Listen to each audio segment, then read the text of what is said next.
Hello. I am the only human that will never die.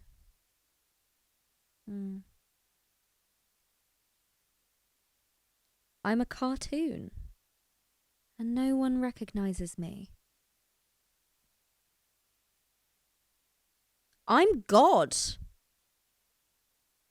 But I haven't realized it yet.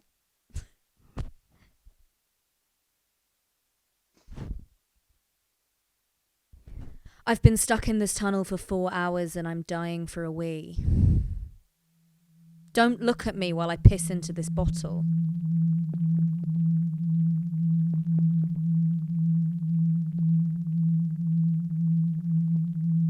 It's overfilling. It's spilling down the carriage and onto people's shoes and their umbrellas.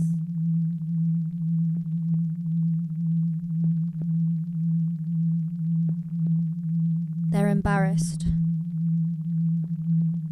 No one looks at me.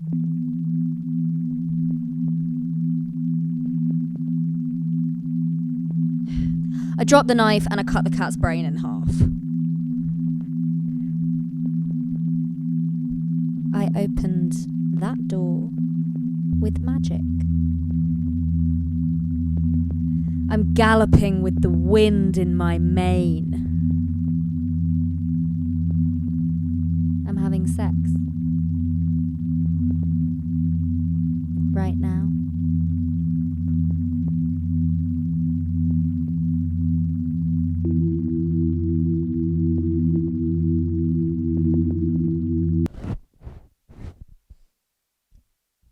I'm so rich that I have a yacht, 2 or 3 in fact.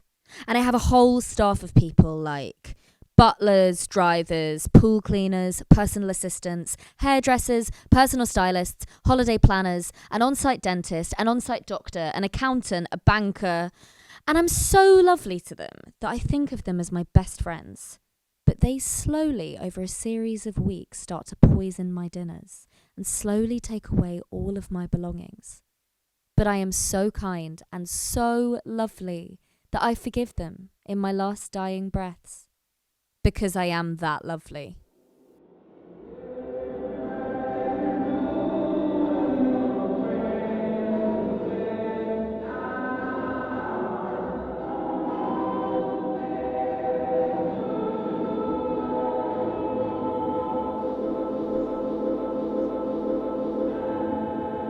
I'm in agony. I'm always in total agony. But I'm very brave. Very noble. I'm standing on the cliff that Keira Knightley stands on in Pride and Prejudice. There's a revitalising wind that turns my cheeks pink and swelling orchestral violins sweeping across the majesty of the land. I'm looking out over the valleys. Really, I'm just Keira Knightley in that scene, except I'm not wearing a long skirt and I've got a rucksack on.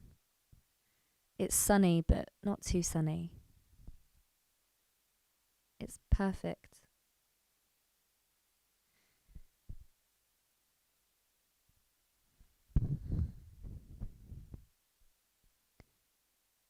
My pants were yanked down.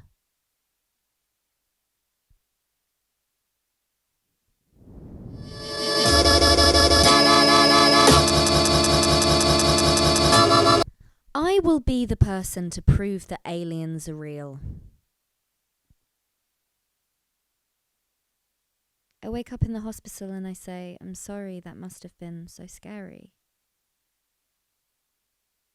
I spilled boiling tea everywhere.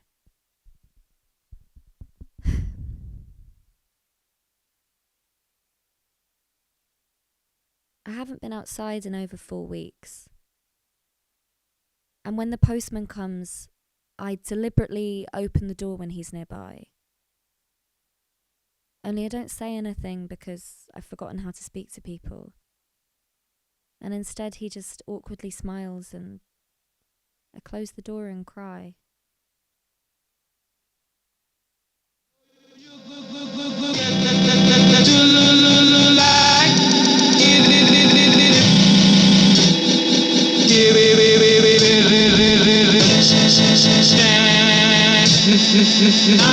I win a big award and insert romantic interest who's dicking me around here is there.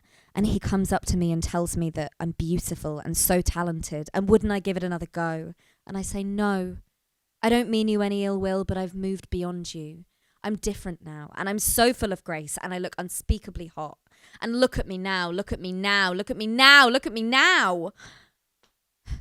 I grin.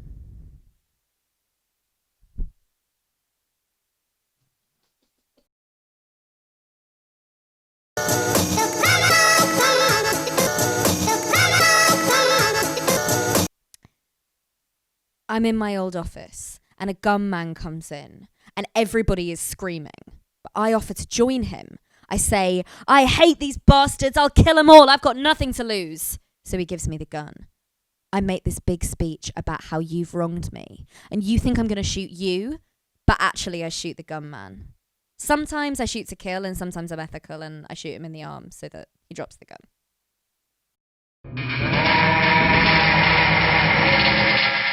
You and I had an argument and I won. You and I had an argument and I lost.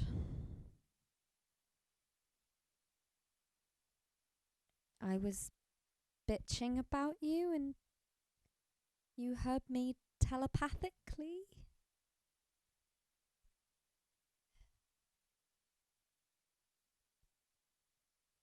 I had a surgery that split open.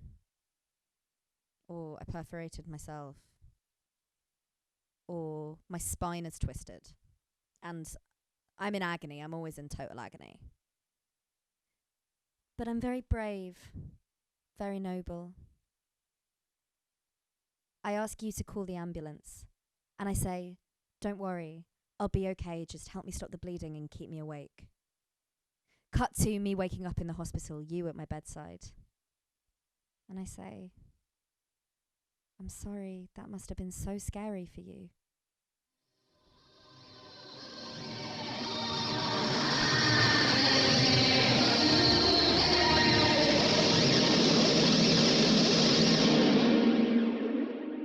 I look at you like this, and you think about us having sex.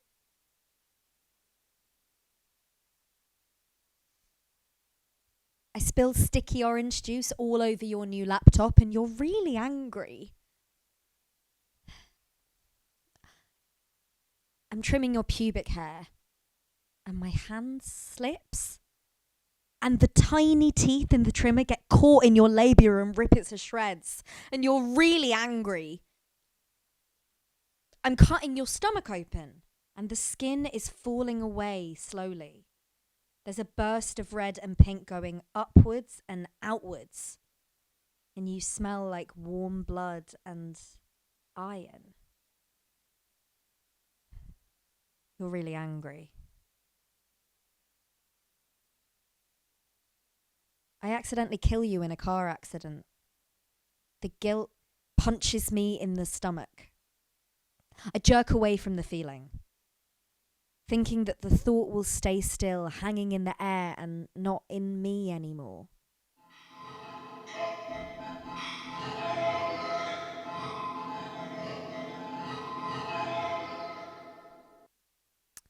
We both call in sick to work. We go somewhere fun, but we die in a horrendous car accident. Our boss goes to the funeral and knows that we died whilst we were skiving. We're dancing. We're jiving and kicking and twirling. We're laughing. There's always loads of blood. There's so much blood. We're stuck in a tunnel for 4 hours and we need a wee. We take turns to cover each other whilst we piss into an empty plastic bottle. It overfills. And it slides down the carriage all over people's umbrellas and their shoes. We wince.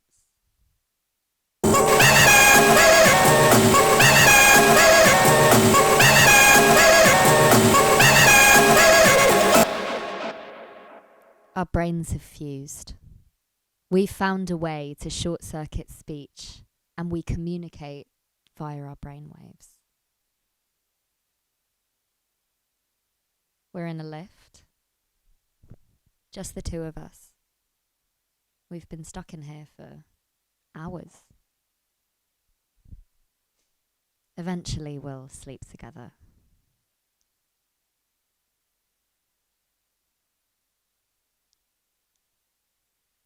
We're having sex. Right now. We can feel each other inside and around. Feel the skin. Feel the wet. Feel the breath. We're getting turned on.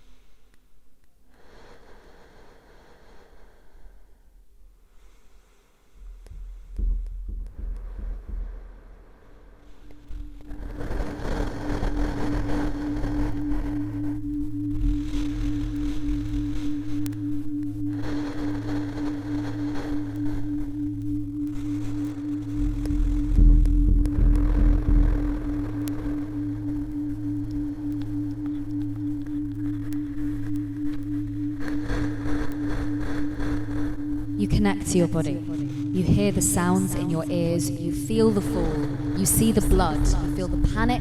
You get turned on. You wince. The moment is specific. You get suspended in this moment like you're falling into your brain. You've got nothing to hold on to. It's too late. You're stuck there. You're moving too fast and time is slow. You slip through the gap.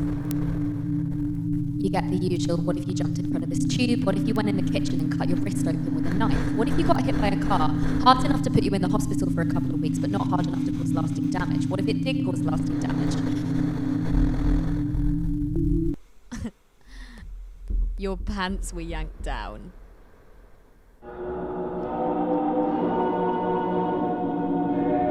You're walking up the concrete steps. Your feet fall under you. The terror is specific. It's the terror of suspension, the terror of realizing you're falling too late and you're stuck there. You know that time will move at some point. Leg in the air, arm out to grab nothing, hit the wall.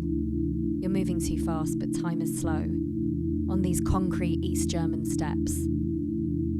You slip through the gap. You're frozen in the air.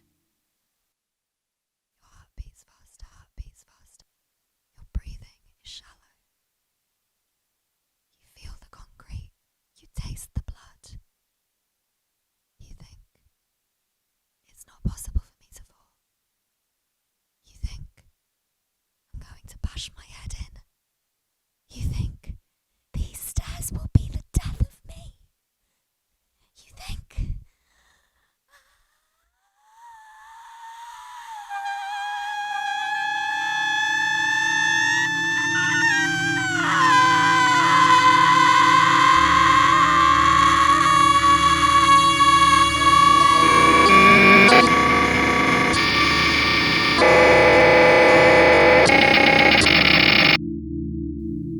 you slip onto your back and bounce brutally down, banging your head on stair after stair after stair.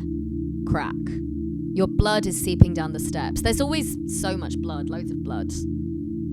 No one finds you and you die alone on the stairs.